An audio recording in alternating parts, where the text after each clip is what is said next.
My ex-boyfriend wants to get coffee and catch up. You're not invited, he informed me. Understood, I said. Got the ring deposit back while he was gone. When he came home, I was packed. How was coffee? Good, why are you we're done? Hello everyone. Thank you for being here with me today. Before I begin my story, I'd love to know which city you're joining us from. Please feel free to share in the comments. Now, let me take you into this story. The coffee was brewing, the Saturday sun was streaming through the bay windows of our downtown Chicago apartment, and everything felt exactly right. Perfect, even. Garrett was humming some generic pop song in the bathroom, and I was mentally running through my to-do list for the weekend. We were supposed to go look at a new couch, and then, later tonight, I was certain the moment I'd been waiting for was finally coming. We had been together for 5 years. 5 years of me, Audrey, building up his confidence, smoothing over his occasional professional missteps, and creating a comfortable home life that he, let's be honest, didn't contribute much to, financially or emotionally. But I excused it. I was in a great place. My recent promotion had pushed my salary into a bracket I hadn't dreamed of, and I was diligently contributing to a college fund for my non-existent kids and a strong retirement investment portfolio. I was the rock. And Garrett was, well, he was the charismatic face I wanted to wake up to every morning. This morning, though, something felt off. Garrett stepped out of the bathroom, and my internal alarm bell started ringing a high-pitched, insistent tune. He wasn't wearing his usual weekend uniform of faded athletic shorts and a worn-out t-shirt. He was wearing the crisp, light gray suit jacket he usually reserved for high-stakes business meetings, meticulously pressed, over dark jeans. He had even shaved that slight stubble he always let grow out, and his hair was slicked back, looking almost aggressively neat. Wow, I said, putting my mug down. You look sharp. Big meeting today? He smoothed the lapel of his jacket, avoiding my eyes as he walked past me to the kitchen counter. Oh, no. Not a meeting. Just catching up. I leaned against the counter, observing the subtle tension in his shoulders. Catching up with who?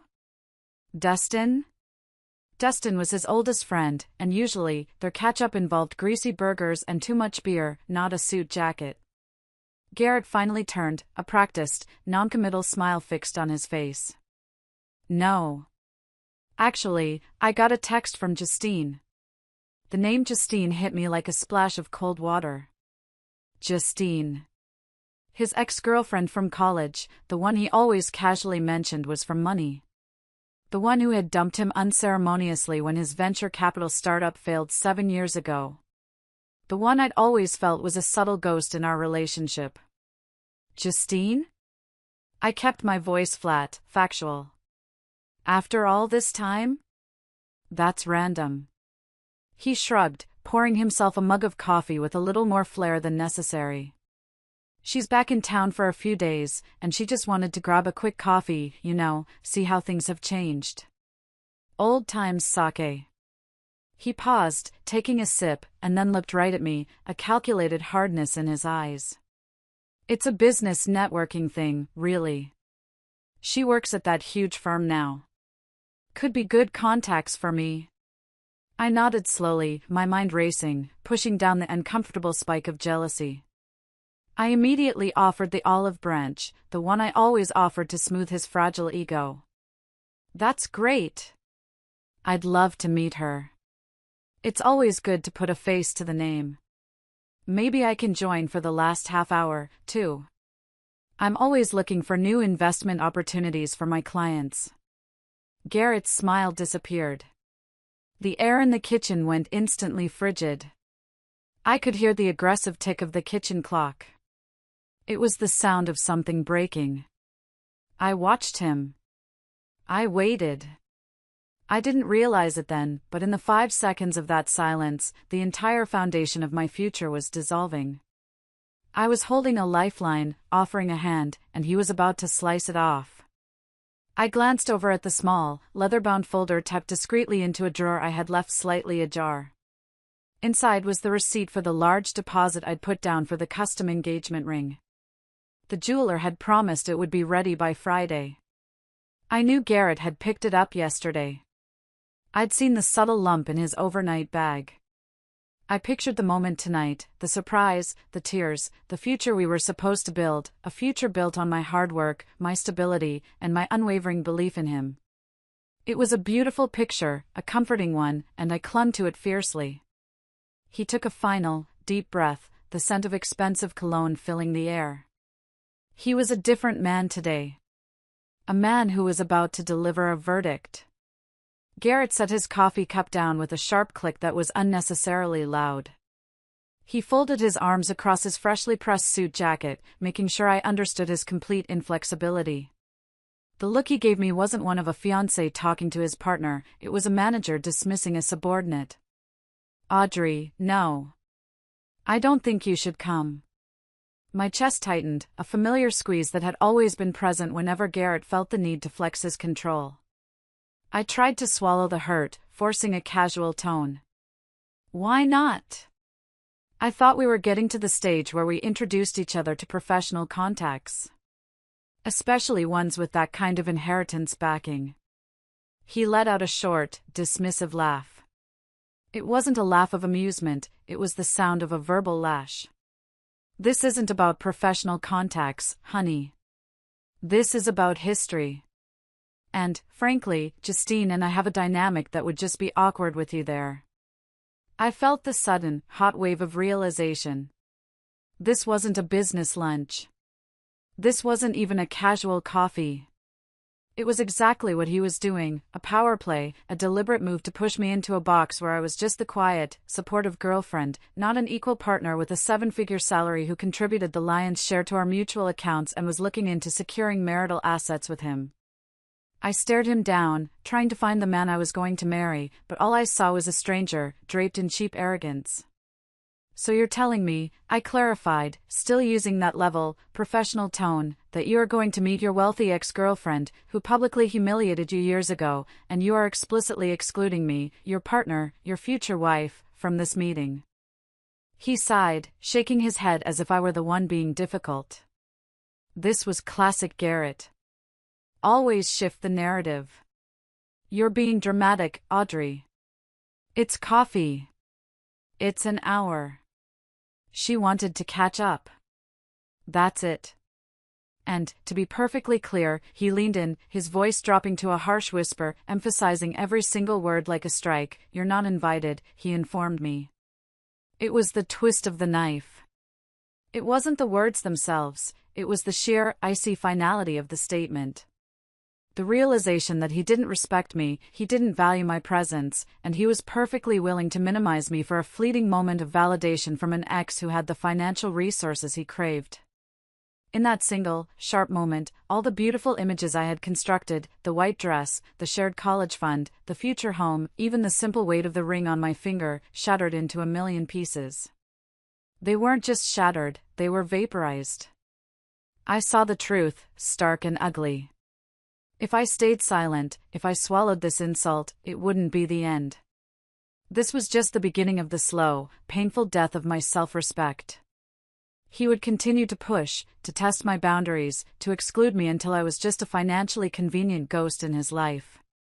He wanted a silent, compliant, successful wife who would fund his dreams without ever daring to question his decisions. My vision of our future together died a brutal death. It was replaced by a chilling clarity. The man I loved was gone, if he had ever existed at all. All that was left was a selfish, manipulative man who was using me to polish his bruised ego. I took a deep breath, and instead of reacting, instead of pleading or shouting, I did the only thing that felt right. I went cold. I retreated into myself, pulling up an emotional drawbridge so high and tight that no amount of his manipulation could reach me. Understood, I said. My voice was flat, factual, almost bored. I didn't offer a smile, I didn't offer a protest, and I didn't offer a single tear. I just gave him the most powerful thing I had left, my indifference. He looked momentarily confused, as if he expected fireworks, a fight, or at least a sniffle. He wanted the drama so he could play the victim. He got nothing. Good, he finally mumbled, sounding slightly disappointed. He grabbed his keys and wallet. I'll be back around 5. Don't wait up for me to start the couch shopping. I'll need a nap. He was giving me permission to be a good girl and wait. I simply watched him walk out, the sound of the door clicking shut feeling less like a goodbye and more like the start of a very complex, very lucrative business transaction for me. The moment the lock clicked on the front door, the silence of the apartment felt deafening. It was a thick, expectant silence, like the air right before a thunderstorm. I didn't waste a second. The cold feeling that had started in my chest was now a focused, intense heat, like a laser beam aimed at a single target, the future Garrett had just incinerated. I walked over to the drawer and pulled out the jeweler's receipt. It was from one of the most prestigious places in town, a place I had always dreamed of visiting for my engagement ring. I remembered the conversation with Garrett, months ago, where I had excitedly told him about the diamond shape I wanted. He'd barely listened, but he had agreed that I would handle the deposit, claiming his cash flow was tied up in a short-term investment. It was always something with Garrett's cash flow. I was the one who had spent a significant portion of my recent work bonus to secure the piece. I picked up my phone and dialed the number. I felt nothing. No heartbreak, no regret, just the single, driving focus of a woman protecting her assets. The jeweler, a pleasant, familiar voice named Mrs. Eleanor, answered quickly. Good morning, Eleanor, it's Audrey. Audrey, darling. I was just about to call Garrett. I'm so excited for you both. That cushion cut is absolutely breathtaking, ready for pickup this afternoon. I didn't flinch. I took a breath. My voice was perfectly flat, completely factual. Eleanor, thank you. Listen, I'm calling to cancel the order on the solitaire ring, order 884A. The engagement is off. There was a long, stunned silence on the other end, the kind of silence that usually follows a gasp. Oh, my dear. I am so terribly sorry. Is there anything I can do? No, but there is something you must do immediately, I continued, not allowing a single crack of emotion. The deposit of $12,000, which was paid directly from my personal checking account, needs to be fully refunded. The payment was made via wire transfer, and I need the money wired back to the exact same account by end of business today. Please send me the confirmation of the transfer via email. I spoke with the precision of a lawyer delivering a divorce settlement demand. I knew my legal rights on custom deposits, I had read the fine print. Since the ring hadn't been picked up by the commissioning party, Garrett, in this case, and since I was the one who made the initial payment and was canceling before the final handover, I was entitled to the full refund. Eleanor was professional enough to recover quickly. Understood, Audrey. I will process the full refund immediately. My deepest apologies. I'll email you the confirmation within the hour. Thank you, Eleanor. I hung up. Got the ring deposit back while he was gone. I walked to the kitchen counter and placed the deposit receipt next to the empty space where Garrett's coffee mug had been. It felt like a monument to a cancelled future, a tombstone for a dream that had died before it could be born. The money was back where it belonged. It was the first act of self-reclamation. It felt better than any diamond. It felt like freedom. I didn't stop to wallow. The money was one piece of the puzzle. The next piece was the physical removal of myself from his life, and the protection of my remaining assets. My anger had completely transformed into a cold, efficient logic. Garrett wasn't getting a breakdown, he was getting a spreadsheet. The clock was ticking. I had exactly 7 hours before Garrett was due back, which was more than enough time to execute phase 2. I didn't need a suitcase, I needed a strategy. Our apartment was full of things that told a story of a life we hadn't actually lived. There were the artifacts of a shared history, the tacky framed poster Garrett insisted on buying, the oversized sofa that was definitely his choice, the stacks of books he always pretended to read. I looked at these things and felt nothing but clinical detachment. They were just objects, heavy, dead weights of a relationship that had never been as solid as I pretended. My focus was on what was mine. I opened my closet, pulled out 3 large, sturdy storage bins I kept for seasonal clothes, and began packing. I didn't just grab clothes, I grabbed my professional life. My leather satchel, the carefully organized files for my biggest clients, my certificates and licenses, and the detailed financial records I had kept meticulously over the years. This last part was crucial. I had been secretly preparing for this moment, not knowing why but knowing I needed to be ready. For the last 6 months, ever since my promotional bonus came through and Garrett started asking for loans more frequently, I had been documenting every single dollar I contributed to our life. This included the down payment on the car, the $20,000 I'd put into the joint account for emergency savings, and the specific bank statements detailing my individual contribution to my investment portfolio. I had everything backed up to a secure cloud drive and a physical thumb drive hidden in a hollowed-out book. Next, I tackled the shared accounts. Garrett, typically, had been too lazy to ever fully understand the complexity of our banking structure, which I managed. The only shared account we had was a checking account used for groceries and rent. I opened my banking app, pulled up the balance, and moved my original $20,000 contribution, plus a small amount to cover the rent I had already paid for the month, directly into my private savings account. I left exactly $500 in the account. Enough for him to cover his next few bills, but not enough for him to accuse me of stripping him bare or starting complicated litigation over an empty checking account. I was careful to only claim funds that I could legally and clearly trace back to my own paychecks and accounts. No one could ever accuse me of theft. I was merely protecting my own assets from future devaluation by an entitled partner. The physical exertion of packing felt good, cleansing. I packed only what I needed, the clothes, the books that mattered, the expensive camera I'd bought with my own money, and my grandmother's small, antique jewelry box, my only true inheritance. Everything else, the shared kitchen gadgets, the ugly armchair, his gaming consoles, I left behind. I dragged the 4 bins and 2 suitcases to the back entrance. I had called a close female friend, Clara, and asked her to meet me in the parking lot in 3 hours with her truck, telling her only, I need an emergency extraction. No questions until we're driving. Clara was loyal, and her silence was guaranteed. The apartment looked strangely empty now, even with all of Garrett's clutter still in place. It felt like I was dismantling a stage set after the play had closed.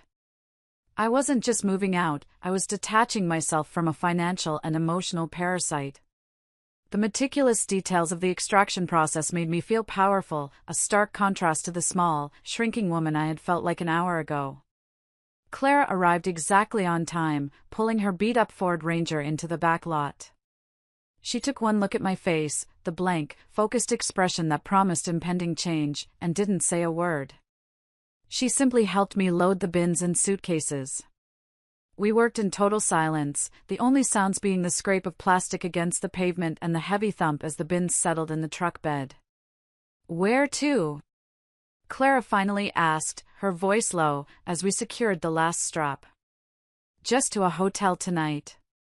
I'll give you the address in a minute. Then we'll apartment hunt next week."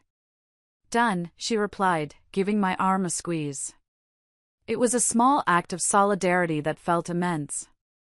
Clara, thank goodness, understood the gravity of silent support. I climbed into my own car, the one I owned outright, thankfully, and started the engine, but I didn't drive off immediately. I looked out the window at Clara's truck, my entire material life packed up and ready to go. My financial independence had literally bought me this freedom. There was one last ritual to perform. I picked up my phone. I scrolled through my photo gallery, stopping at the most recent picture of Garrett, a candid shot where he was genuinely smiling, a rare glimpse of the charm that had originally fooled me. I stared at him, not with love, and not with hatred, but with profound pity for the man who was so hollow that he had to try to diminish the person who loved him most, just to feel momentarily tall.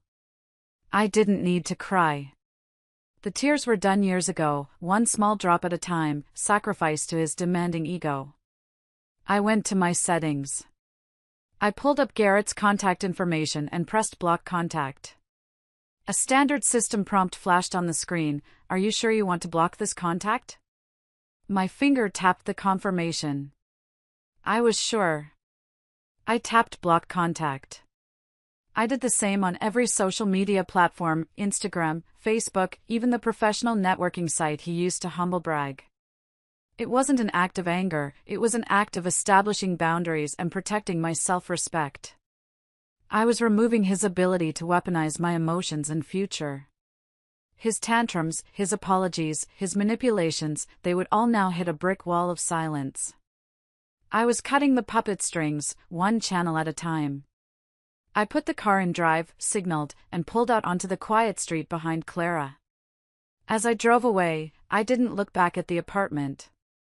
The future was forward. The rear-view mirror was just glass. I had nothing left to look for in it. I was leaving behind the ghost of a relationship and the pathetic excuse for a fiancé.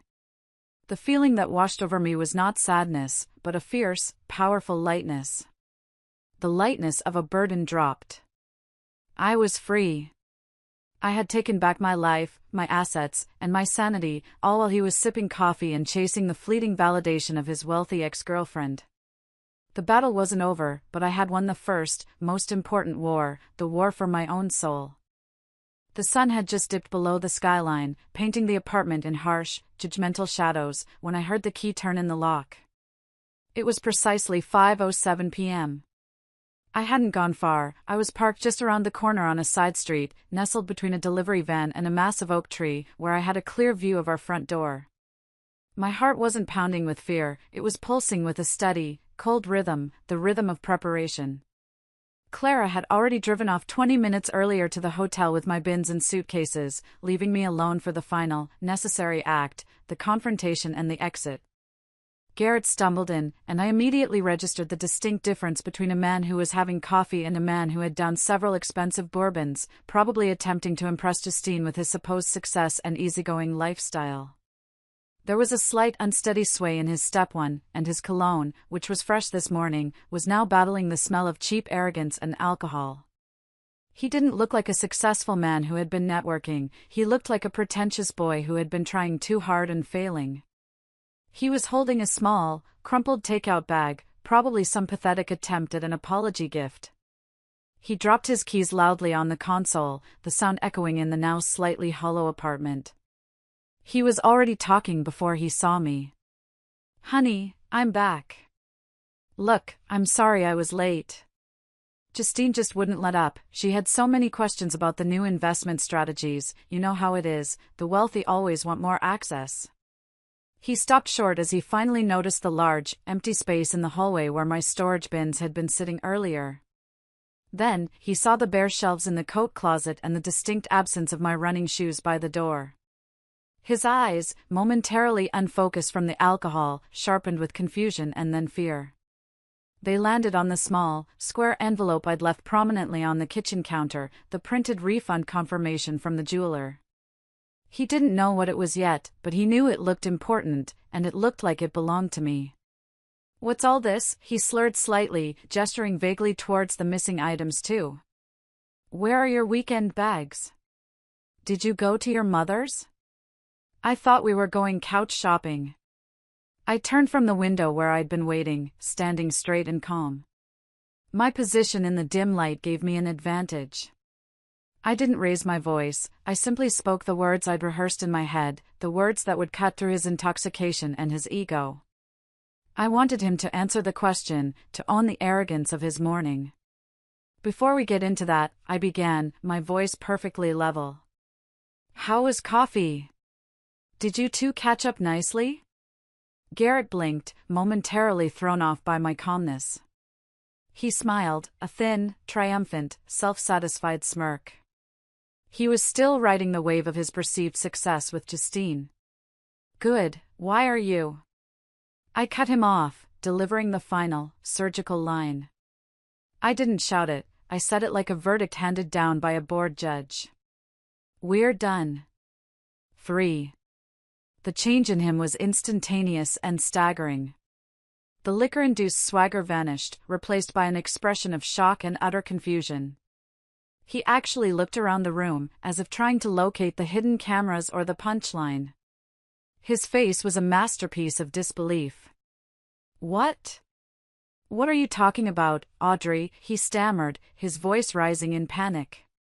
He took a staggering step back. "You're breaking up with me because I had coffee with an ex? That's insane for..."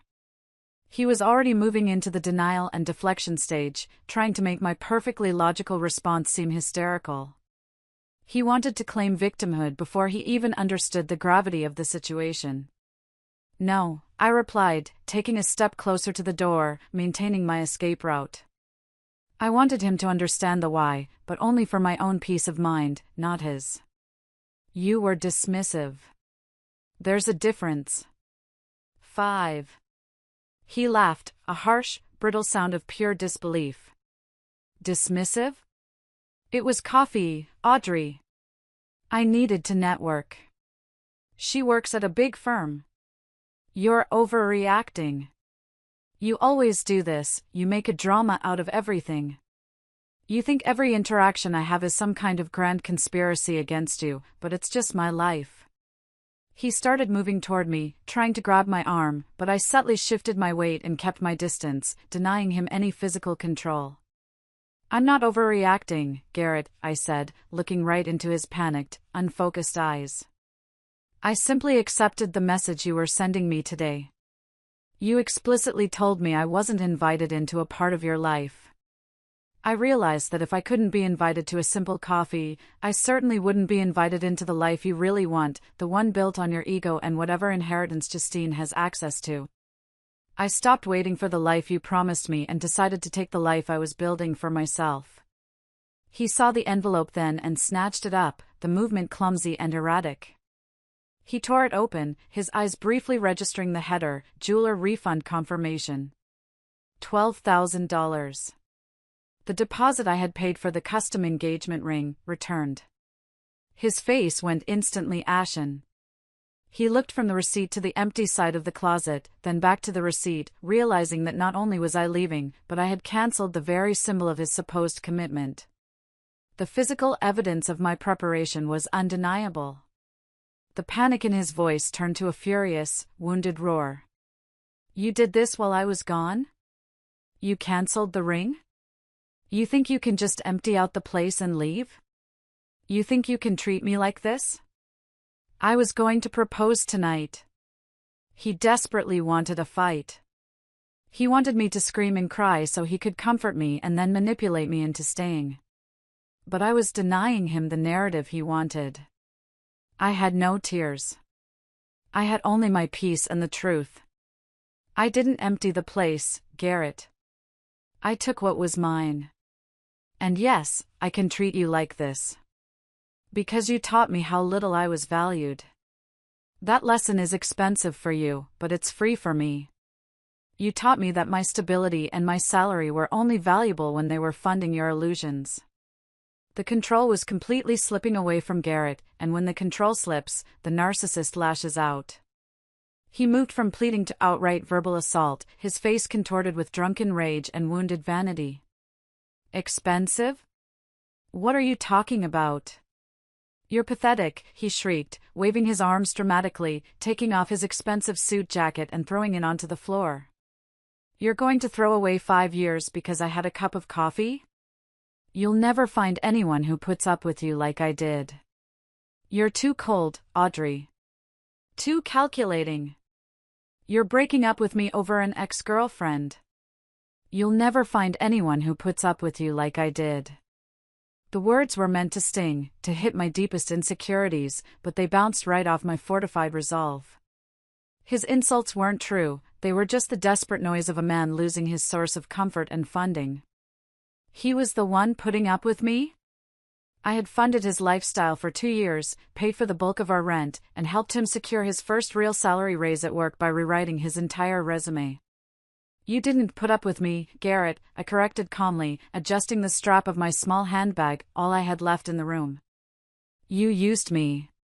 You benefited from my stability and my promotional bonus.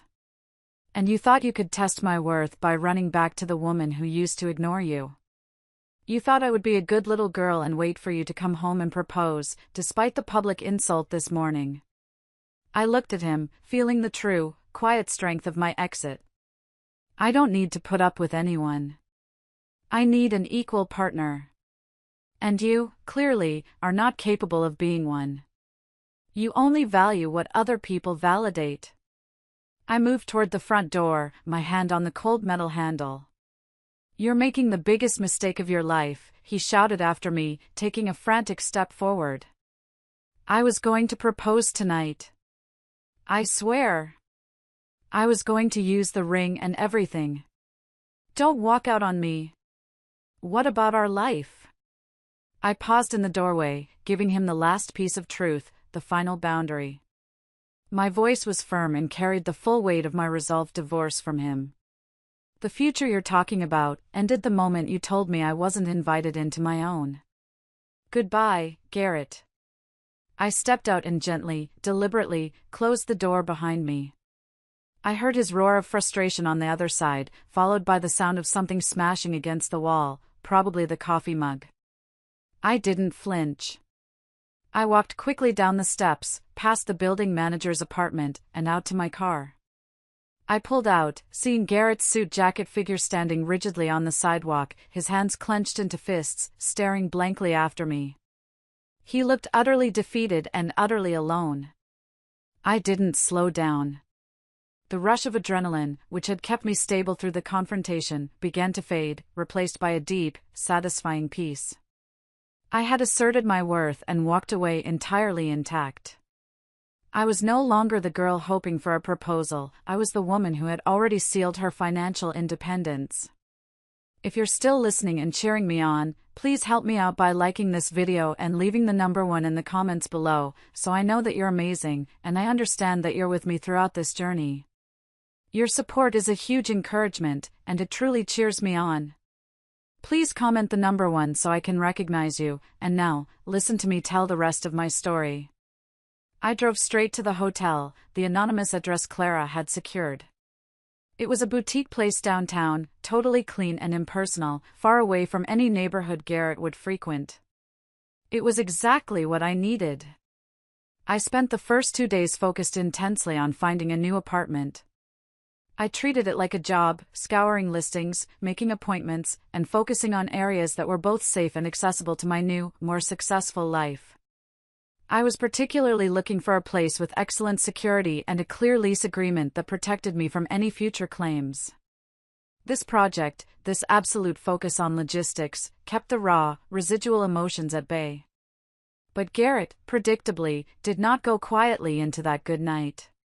He began his 3 distinct rounds of manipulation, exactly like a poorly written narcissistic playbook. Round 1, the gaslighting and denial, the day after my exit. He managed to get a text through before I had completely blocked him on the text now burner number I had set up months ago. Yes, I was that prepared. The text was short and venomous. You're still overreacting, Audrey. This is insane. You know I love you. You're destroying us over a misunderstanding. This is all your fault for being so paranoid. He was trying to rewrite history, making my calm, rational, financial action look like an emotional meltdown. He wanted me to doubt my sanity. I didn't reply. I simply forwarded the message to my own private email account with a timestamp as documentation. Round 2, the tearful plea and victimhood, day 3. Since the texts failed, he moved to my voicemail. I had intentionally left my main number active, not because I wanted to hear from him, but because I knew his next move would be to try to use external validation to get to me, and I wanted to gather a complete record of his behavior. The message was slurred and pathetic. Audrey, please. I'm so sorry. I've been drinking. I need you. I can't function in this apartment alone. The silence is deafening. I'm so alone. Don't do this to me. Come home. You're my stability. My life is ruined without your salary contribution. In a flash of true, drunken self-absorption, he actually confessed that the reason for his panic was his ego and the sudden hole in his monthly budget, confirming the real motive behind his Fury 8. I immediately saved the voicemail to my secure cloud drive, labeling it evidence of intentional manipulation. I felt no pity. I only felt the intellectual satisfaction of a prediction fulfilled. The silence of the apartment he'd now inherited was his punishment, not my problem 9. Round 3, the absolute rage and prediction of failure, day 5. By this point, he realized the appeals were pointless. His final voicemail was pure, unadulterated fury, the last scream of a man whose power source had been disconnected. Fine. Go. You're going to regret this, Audrey. You think you're so smart, but you're just a calculating B*H. You'll come crawling back when you realize how hard it is out there without my contacts and my support. You're going to fail, Audrey. You'll come crawling back. I'm going to make sure everyone knows what a psycho you are. I listened to his entire script play out with quiet satisfaction. He had followed the playbook perfectly. I felt no pain, only the intellectual fulfillment of a theory confirmed. The cycle was complete. I found a wonderful, light-filled condo about 40 minutes away from the neighborhood we had shared. It was slightly smaller than the old place, but entirely mine. I secured the lease immediately and started the process of settling in. I felt good, clean, and financially sound. I even started looking for a specialist lawyer who dealt with complicated financial separations, just in case Garrett escalated his threats. I was always prepared. That feeling lasted exactly 1 week until the email arrived, proving I was right to prepare. It was from Garrett, written in all capital letters, a desperate, childish attempt to sound imposing. He had finally noticed that the joint checking account, the one I had diligently used for years to cover our joint expenses, was essentially empty. He also noticed the automatic email notification from the bank regarding the large transfer of funds I had made. Subject: You stole all the money. I am contacting a lawyer. The email was a blazing tirade. He accused me of theft, of criminal misconduct, and threatened swift litigation and the immediate hiring of a divorce lawyer to ensure I was prosecuted for stealing his assets. He clearly assumed that because the money had been in a joint account, it was automatically shared money, regardless of the source. He focused solely on the total balance, not the origin of the funds. This was a new escalation, the financial twist, and a calculated betrayal he didn't realize I was entirely prepared for. I sat down calmly at my new kitchen table, opened my digital files, and crafted a response that was entirely without emotion, drafted with the help of a paralegal friend, just to make sure the terminology was precise and irrefutable. I was not going to give him an inch of emotional or legal ground. I attached 4 distinct documents. A statement from my bank showing the initial, large wire transfer of my $20,000 promotional bonus into the joint account 4 months prior, the original, notarized personal agreement we had signed when we first bought the apartment. I had insisted on this years ago. The agreement explicitly stated that any individual investment used for shared assets would be considered a personal loan to the partnership, to be repaid upon separation or sale. A simple calculation showing that the $20,500 I had transferred back was exactly my original investment plus $500 to cover the remaining utilities I had paid, leaving the account balance to zero. A copy of the email from the jeweler confirming the full refund of the engagement ring deposit was transferred back to my account, proving I had not used his money to buy my own freedom. My reply was 1 sentence long: please find attached the documented proof of source funds, which were returned to my individual account pursuant to the signed contract and traceable deposits. Further threats of legal action, or attempts to damage my professional reputation, will be forwarded directly to my counsel. I hit send. Garrett had tried to weaponize the law and his perceived victimhood, and I countered with hard evidence and meticulous preparation. He wanted a fight over money. I gave him the cold, unassailable scale of justice, completely backing him into a corner. 13. He went completely silent after this. The sudden end of the financial confrontation confirmed my victory. I didn't just walk away, I walked away financially protected, leaving him with an empty shared account and the crushing realization that he couldn't bully or lie his way out of this reality. Garrett, however, still needed an audience for his martyrdom. Since he couldn't reach me, and his lawyer threats had failed, he used the next available tool, his friends, his flying monkeys. A few days later, my phone rang. It was an unrecognized number, originating from a different state code. I almost let it go, but the cold logic in me suggested I needed to hear the next piece of his script. It was Dustin 14, Garrett's perpetually unemployed friend, who always seemed to live vicariously through Garrett's meager successes and endless ambition. Dustin's family had always had a decent inheritance, and he felt he was entitled to comment on the life choices of others. "Audrey, thank God you picked up," Dustin said, his voice dripping with false concern and the kind of forced sincerity that immediately set my teeth on edge. "Look, man, Garrett is a mess. I know he screwed up. He told me everything, and yeah, he's an idiot. But you know how he is, he's just a little insecure. He just needs a little validation. But you are just being so cold, so calculated." He then delivered the lines Garrett had undoubtedly fed him, trying to appeal to some sense of feminine duty I clearly did not possess. "You're taking it too far. He had a few drinks. He didn't sleep with her. He said she just wanted to catch up. Come on, a real woman would find it in her heart to forgive him after 5 years 15. You're supposed to be his support system, not his executioner." I almost laughed out loud. I truly did. Dustin was doing his job as the flying monkey, trying to manipulate me back into the relationship using a facade of moral superiority. "Dustin," I said, cutting him off, my tone entirely devoid of heat. "I am not responsible for Garrett's emotional state, nor is the severity of my decision determined by the depth of your relationship with him. He was dismissed from my life not because of one coffee, but because he fundamentally and repeatedly disrespected my position and my self-respect." I continued, asserting my boundary. "The information that you are relaying to me, whether true or false, is no longer my concern. My decision to end the engagement and separate our finances was final, rational, and documented. Do not contact me again on behalf of him or for any other reason."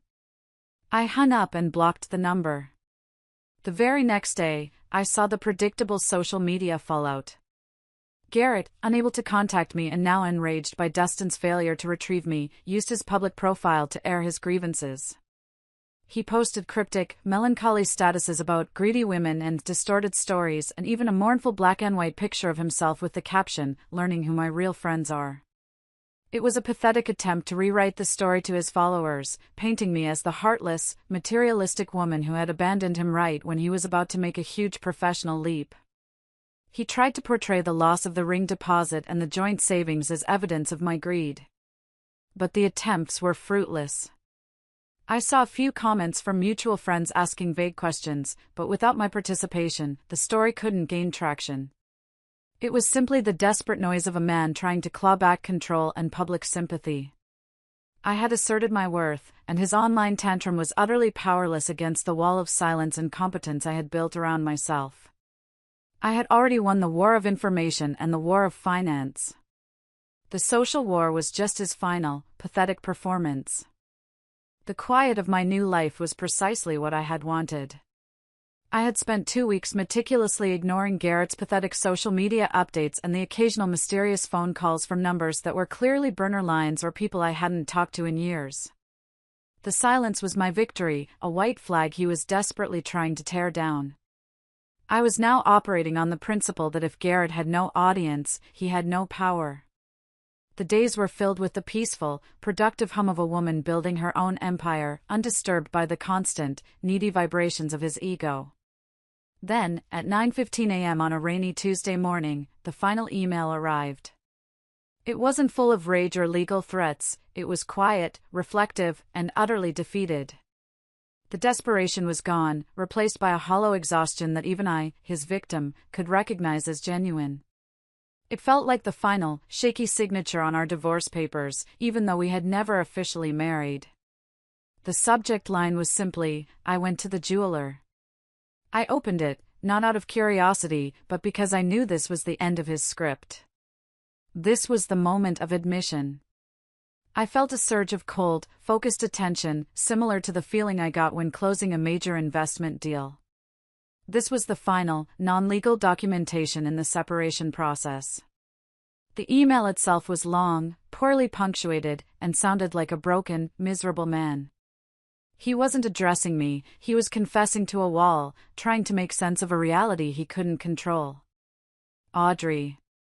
I don't know what you want me to say. I guess I went down to that jeweler's shop today. You know, the place on Michigan Avenue, the one with the velvet rope. I wanted to see if they would still let me buy the ring. I thought maybe I could prove to you, or at least to myself, that the whole thing was still real. That our engagement was still just a misunderstanding, a big dramatic spat that would end with me on one knee. They said no. They said you had canceled it the minute I left that morning. I think the woman, Eleanor, she even sounded sorry for you, not for me. She was so professional, but I could tell she knew what I was, a cheap idiot who lost a diamond over a cup of coffee. She told me the deposit was already refunded to the account it came from. My card, by the way, was declined when I tried to buy something small, just to save face. I realized then, standing there, smelling like cheap liquor from the night before, that this wasn't about the money or the argument. You weren't mad. You weren't hurt. You were done. You made your decision while I was still at the coffee shop. That hit me. That was the first thing that actually hit me. Not the yelling, not the empty bank account, but the fact that you decided I wasn't worth the drive home. You canceled me before I even finished my cappuccino. He then plunged into the anticlimax of his coffee date with Justine, the pathetic root of his downfall. The confession was brutal in its honesty. I went back over that morning 100 times. I was so arrogant, Audrey. I felt so small after my last failed pitch that I needed to feel big. I thought I could go, flirt with Justine, maybe get a promise of a job lead, feel important because she has that huge inheritance and the fancy job, and then come home to you, the perfect, stable, successful woman, who would still be waiting for her proposal. I wanted the drama, Audrey. I needed you to fight for me, to show me I was worth fighting for. And Justine, she wasn't even interested in me. She was barely listening to my new career plans. She was just there to check a box. She used the catch-up to try to sleep with me one last time, mostly just to see if she still could, a power move, nothing more. And when I said no, she vanished. She just packed up her expensive bag and said, "Good luck with that, Garrett." No job offer, no flattery. Just a cold reminder of where I stood. Just like she did 7 years ago. I was just a sad footnote in her life, a trophy she didn't even want to polish. I lost everything, Audrey. My future, my stability, my partner, all because I wanted a 1-hour ego boost from some woman who dropped me the minute she realized I wasn't rich. I was trying to look big for her, and in the process, I lost the one person who ever actually saw me, the one who covered my rent and pushed my salary higher. I understand now. You did the right thing. I'm sorry. I really am. I hope you find what you deserve. It was the closest thing to genuine, unadulterated closure I could have ever asked for. It was a clear, typed admission that I had won the strategic battle and that his betrayal was born of insecurity and vanity, not true feeling for Justine. He was sorry, but only for the consequences he faced. He had finally admitted that my value was not in my love, but in my resources, and that he had recklessly discarded those resources for a cheap thrill. I felt a profound sense of closure, but not relief. Relief implies tension. I had been calm since the moment I walked out the door. This was simply confirmation of my intellectual assessment of his character. I read the email once, confirming the contents, confirming his utter, complete defeat. I didn't save it as evidence. I didn't linger on the words. I didn't need his apology. I didn't need his closure. My strength came from my own resolve, not from his late-stage regrets. The moment I hung up with the jeweler, I had already granted myself the closure I needed. His email was just a piece of unnecessary documentation, a final piece of clutter, and I deleted it. I felt the last lingering thread connecting us snap. I was free. The 2 months that followed my final disconnection from Garrett were a period of rapid, beautiful reconstruction. It wasn't just about moving apartments, it was about moving my entire existence from a state of anxious accommodation to one of profound self-respect and peace. It was the hardest, but most rewarding, project I had ever undertaken. The new Kanho apartment was everything the old one wasn't. It was located in a vibrant neighborhood closer to the lake, slightly smaller than the shared space, but the light was better, the view of the city skyline was spectacular, and most importantly, it was mine. I didn't have to consult anyone about paint colors or furniture. Garrett always demanded neutral, beige tones. He said anything else was too distracting for his creative process or that bright colors made people anxious. Now, I was free to create a space that reflected my true, slightly dramatic self. I bought a vibrant yellow velvet armchair that Garrett would have immediately called too loud and started painting one accent wall a deep, dramatic sapphire blue, the color of pure decisiveness. The process of painting, sanding, and assembling flat-pack furniture was immensely therapeutic. Each hammer blow, each calculated measurement, was an act of rebuilding not just a home, but my entire sense of self-worth. It was perfect, no memories here, no ghosts. It was a sanctuary of my own making, an architectural testament to my financial independence. I remember one afternoon, sitting amidst the boxes, feeling an intense rush of personal sovereignty. This was more valuable than any inheritance or marital assets could ever be. I began to explore hobbies I had suppressed. I rediscovered my love for pottery, a hobby Garrett had dismissed as messy and pointless years ago, claiming the clay dust ruined the aesthetic. Now, my dining table was covered in clay and glaze. I spent hours shaping the wet earth, finding a profound metaphor in turning something formless into something beautiful and strong. I was living a life that was louder, messier, and infinitely more honest than the carefully curated, quiet lie I had maintained with him. I even started taking a night class focused on advanced ceramic glazing techniques, something that fulfilled a creative itch I hadn't realized I possessed. Crucially, I started to reconnect with friends I had unintentionally neglected. Friends like Clara, and especially my longtime colleague, Sarah, whom I had kept at arm's length because Garrett was insanely jealous of her successful career and high salary. He always whispered subtle remarks that Sarah was too aggressive or too focused on money, remarks that were clearly projections of his own insecurities. Now, those friendships flourished. They were thrilled by my decisive, clean break. They didn't see me as broken, they saw me as a hero who had conducted a surgical divorce from a life that didn't serve her. "I can't believe you cancelled the ring deposit while he was sitting there drinking coffee with his ex," Sarah told me over a bottle of wine one evening, shaking her head in awe. "That's not just moving on, Audrey. That's a masterclass in protecting your assets and demonstrating profound emotional intelligence. Most women would wait for the fight. You went straight for the closing documents. You saved yourself a massive legal headache down the line." I started pursuing the advanced certification I had always wanted in my financial sector, a step Garrett had repeatedly discouraged, saying it would make my work hours too long for our future family life, meaning, too busy to cater to his demands.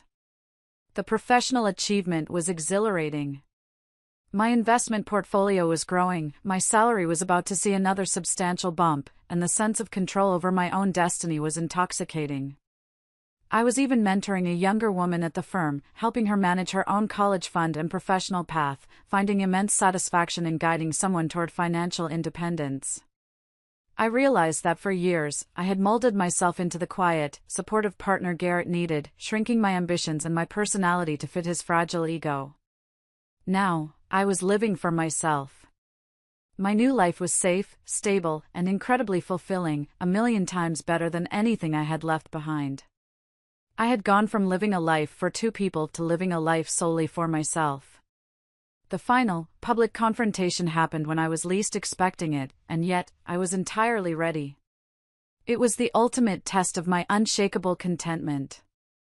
It was a Friday night, precisely 3 months and 5 days after I had driven away from the apartment. I was at a popular, slightly upscale wine bar in my new neighborhood with Clara and Sarah, celebrating that major promotion I had secured at my firm.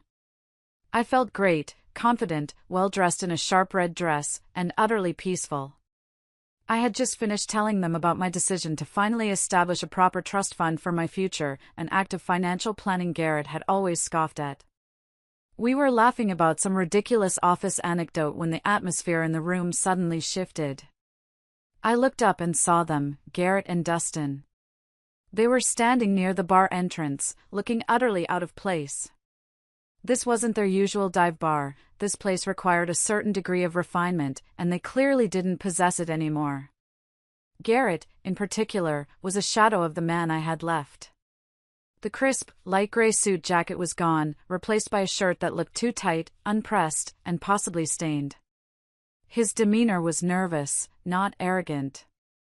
He looked thin, his posture slouched, and his eyes held a desperate, hungry hope that instantly reminded me of the man who had pleaded into my voicemail, the man whose entire self-worth depended on external validation and the money I provided. He saw me instantly, and the air went out of him like a punctured tire. I didn't flinch. I turned back to my friends, taking a sip of wine and continuing the conversation about investment strategies, demonstrating the unshakable contentment that was now my shield. I allowed no visible reaction, no anger, no recognition, no sign that he held any power over my emotional state. He was a piece of scenery. Garrett, however, couldn't ignore me. After a minute of intense staring, he mumbled something to Dustin, who looked horrified, and then walked directly over to our table, approaching me as if I were a queen he had once offended. "Audrey," he said, his voice hesitant and low, completely lacking the booming arrogance I remembered. He sounded small. I raised an eyebrow slightly, a small, controlled gesture that conveyed polite acknowledgement of an unwelcome acquaintance. "Garrett." He fidgeted with the edge of the table, his hands shaking slightly. He looked down at his shoes, unable to hold my gaze. I haven't been great," he admitted, finally meeting my eyes, searching for a sign of recognition or sympathy, a crack in the fortress of my self-respect. "My job is, well, you know. It's been tough without your help with the pitches. I miss you. What I did was the stupidest thing I've ever done. I should have proposed that night. I should have." He trailed off, clearly expecting me to jump in, to offer a word of comfort or an opening for reconciliation. He was throwing himself on my mercy, hoping that my natural kindness would trump my sense of justice. He wanted to be saved, and he expected the woman he discarded to be his savior. I watched him, and the strange truth was, I felt absolutely nothing. No anger, no desire for retribution, and certainly no love. He was an artifact from a history book I no longer read. He was a small, irrelevant problem I had solved months ago. The power imbalance that had plagued our entire relationship had violently flipped. I took a slow sip of my wine and finally answered him, my voice carrying the confidence of a woman who had successfully navigated a divorce from a narcissist without ever needing a lawyer, a woman who had secured her entire inheritance without his interference. "Garrett," I said, my tone polite but distant, like addressing a waiter. "I remember what you did. But you're right. That was a different life." I paused, letting my gaze sweep over him, acknowledging his presence for the final time. "And you're not in it." My words hit him like a physical blow. They weren't an attack, they were simply a statement of objective reality. I hadn't attacked his character, I had only stated that he was functionally obsolete in my world. He didn't argue. He didn't try to gaslight. He didn't even try to insult me. He simply deflated, the last vestiges of his bravado crumbling. He finally understood that my indifference was a far more powerful weapon than any shouting match. The woman he knew, the one who would fight, cry, and ultimately stay, was gone. He was left with a stranger who saw him only as a ghost. Garrett stood there for what felt like an eternity, a heavy, silent presence struggling to compute the devastating simplicity of my rejection. His eyes darted around, searching for a sympathetic face, finding none. He was a monument to his own failure, a man whose entire identity was predicated on his partner's need for him, a need that had completely vanished. The man who had once swaggered in our kitchen, believing he was too important for my presence, now realized he was too insignificant for my sustained attention. He finally shook his head once, a slow, miserable movement, and then, without another word, he simply turned and walked away. He didn't look back at our table. He walked stiffly, his shoulders hunched, and picked up a bewildered Dustin at the bar. He muttered something quickly to his friend, and the two of them left the restaurant, the very picture of quiet, humiliating defeat. There was no grand exit, no final dramatic slam of a door, just a silent, pathetic retreat into the night. Clara and Sarah looked at me, stunned. Clara was the first to speak, lowering her voice to a conspiratorial whisper. "Wow," she breathed. "That was intense. I've never seen anyone shut a person down so completely without raising their voice. You didn't even blink." "He looked like he aged 5 years," Sarah added, taking a thoughtful sip of her wine. "I bet he expected you to scream, or maybe even forgive him. He expected you to be the pathetic one." "Who is that guy, anyway?" Clara asked again, her voice low and curious. "He looked like he was about to cry, Audrey. Did he owe you money?" I smiled, a genuine, easy smile that reached my eyes. It was the moment I had been waiting for, the final, perfect confirmation of my new status. I looked at my friends, raised my glass, and gave them the only answer that mattered, the one that sealed his fate in my mind forever. "No one," I confirmed. "He's just an old acquaintance from a chapter of my life that's been permanently closed. His drama is no longer my plot." The conversation shifted easily back to our celebration, but the air felt different. They didn't just see me as their friend, they saw me as a warrior who had successfully navigated the messy, painful territory of emotional and financial warfare and emerged victorious. I allowed myself a moment of quiet reflection, gazing at the cityscape lights through the wine bar window. My life was now defined by forward momentum. The aftermath continued to unfold, but without affecting me. Dustin completely unfollowed me on all social media, the last pathetic tether to Garrett's world officially cut. I heard through a distant colleague that Garrett had started taking on multiple, tedious side jobs, desperate to cover the rent and bills that my salary had once quietly subsidized. He was struggling to manage basic adult responsibilities, forced to face the harsh reality of his own limited competence, something I had protected him from for years. His failure wasn't my revenge, it was the natural and inevitable consequence of his choices. I, on the other hand, was flourishing.